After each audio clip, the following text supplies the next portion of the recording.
c'est via des amis, OK. et puis j'ai connu Pascal Nataf, là, qui, Mhm. évidemment, qui est président Ouais. et qui m'a dit, ben, hey, ça me tenterait de faire quelque chose en lien avec un peu l'implantation. En fait, ce qu'il m'a dit, c'est avoir deux visions du monde d'un même Ouais. territoire. Donc ça, je trouvais Hmm. ça intéressant. Je me suis dit, ah, il y a quelque chose de l'ordre de la rencontre, même si on ne savait pas à ce Mhm. moment-là, même si les personnages se rencontrent ou se rencontrent pas, c'est pas tant important parce qu'on va avoir les deux côtés de la médaille, on va avoir les deux façons de voir les choses, les deux perspectives. Puis ça, je trouvais ça extrêmement original puis extrêmement intéressant. Souvent, on a la perspective de l'un ou de l'autre, Ouais. mais les deux en même temps qui vont réagir de façon différente ou peut-être similaire en lien avec des événements qui leur arrivent.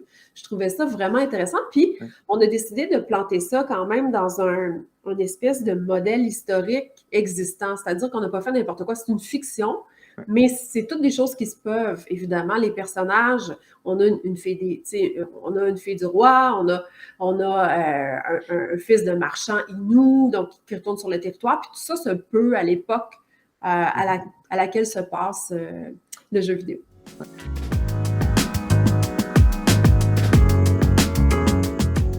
Je pense que Jeanne, ça allait comme de soi. Pour moi, ça allait être une fille du roi. Tu sais, on est beaucoup à cette époque-là. Il y en avait beaucoup qui arrivaient, évidemment, de la Mhm. France, tout ça. Puis, ils arrivaient sur un territoire complètement inconnu. Puis, je me suis dit, waouh, une femme peut-être une jeune femme qui se retrouve seule dans un territoire complètement inconnu, qui part à l'aventure, comment est-ce elle aurait pu se sentir à l'époque?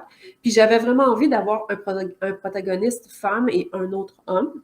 Mhm. Et donc, pour moi, ça faisait du sens. Puis, ça a toujours été un peu nébuleux, ce côté-là, des filles du roi, savoir, Mhm.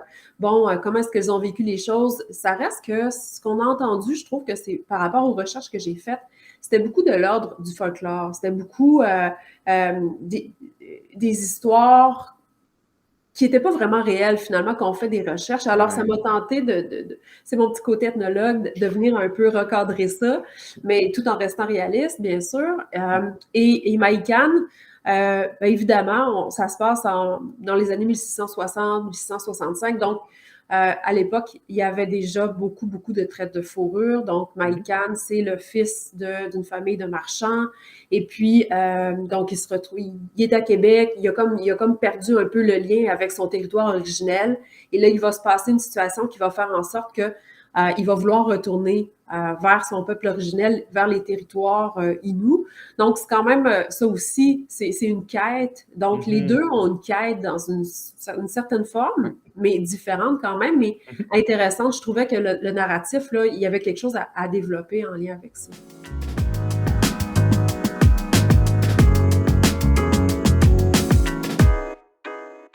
Les filles du roi venaient ici comme docile pour se Mhm. marier, tu sais, fille un peu facile, tu sais, c'est quand même ça qu'il y avait dans l'espèce d'imaginaire. Puis dans les faits, c'était pas nécessairement ça. C'était des femmes fortes, c'était des Mhm. femmes justement qui avaient un désir d'aventure. Il fallait quand même le faire là, pour traverser à Ouais. l'époque puis s'en venir dans un pays complètement inconnu.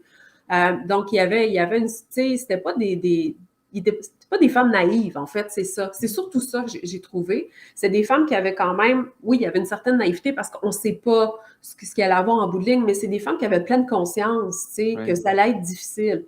Donc, et ça, c'était pas assez mentionné dans ce que j'ai vu, dans ce que j'ai Mhm. lu, donc dans le passé, puis c'est ce que j'ai plutôt retrouvé quand j'ai fait les recherches. Donc, il y avait déjà ce côté-là qui était différent. Puis le regard qu'on portait, un regard peut-être plus eurocentriste, Ouais. moi, j'ai apporté mon regard de femme autochtone, Mhm. qui est une perspective aussi qui est différente, mais j'ai pas vu la même chose que ce que j'avais, Mhm. en tout cas quand j'ai lu là, en sous-texte, c'est pas Ouais. du tout ce que je voyais.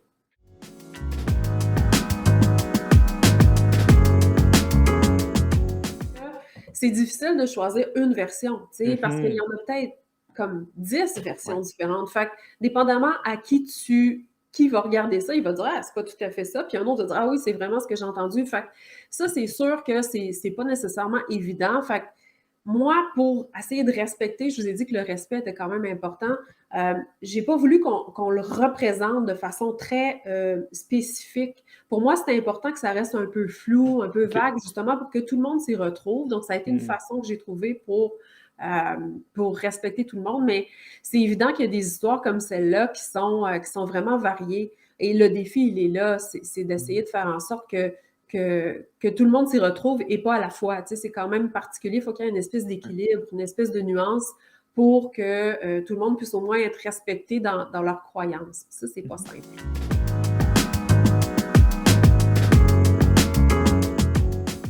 Je voulais que le jeu se passe, tu sais, vraiment près du fleuve Saint-Laurent, dans le Vieux-Québec actuel. Là, moi, je m'imaginais là, à peu près à l'habitation de Champlain, là, dans le coin du château Frontenac. Tu sais, c'était vraiment dans ce coin-là. Et les Inuits vivaient aussi là à l'époque. Donc, il y avait une partie des Inuits qui habitaient la ville de Québec.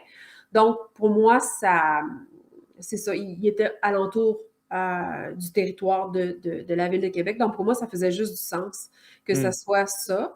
Par contre, j'ai intégré aussi un personnage qui est Wendat parce qu'on était très, très fort quand même au niveau du marchandisage, je ne sais pas si je peux dire du marchandage, et puis de tout cet échange-là qu'on faisait dans la traite des fourrures, etc.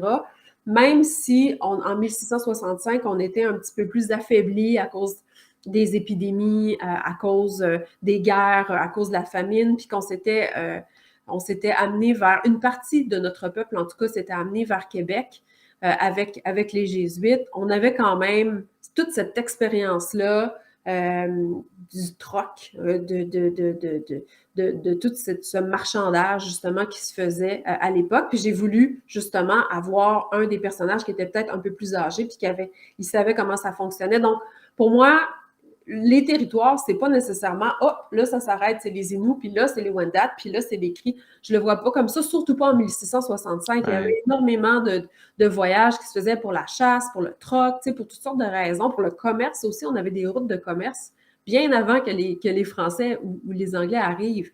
Et puis, donc, cette fluidité-là, pour moi, était quand même assez importante.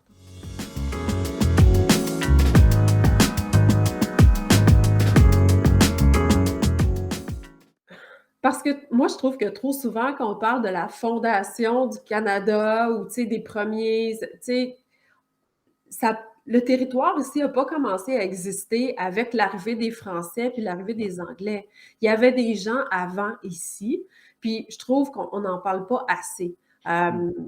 Comme, mais ça, c'est encore là, ça vient d'un espèce d'ethnocentrisme très européen, tu sais, qui fait en sorte que quand les premiers explorateurs sont arrivés ici, les premiers colons qui ont commencé à s'organiser, ils ont voulu prendre possession de la ressource. Puis, pour justifier ça moralement, ben, ils sont venus dire qu'on n'était pas organisé, on n'était pas assez civilisé pour avoir un vrai contrôle du territoire. Et que, comme on n'était pas civilisé suffisamment à leurs yeux, ben là, ils pouvaient s'en emparer puis venir gérer. Fait que ça venait un peu donner une espèce de...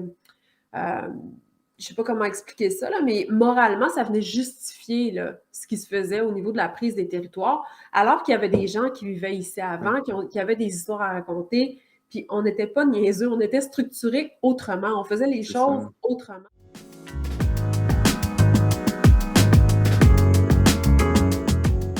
Pour moi, là, le succès, là, c'est drôle parce que je travaille en télé, puis ça se compte pas nécessairement en nombre de vues ou en nombre de ventes parce que ma mission n'est pas là. Mais tu sais, je comprends que d'autres peuvent avoir ça comme élément comme indicateur, mais moi, je dirais vraiment que si on est capable à travers ça d'ouvrir un petit peu les œillères, d'ouvrir les cœurs des gens qui vont jouer à ce jeu-là, de faire qu'ils vont s'intéresser à une partie de l'histoire qui est méconnue, qui vont aller pousser plus loin.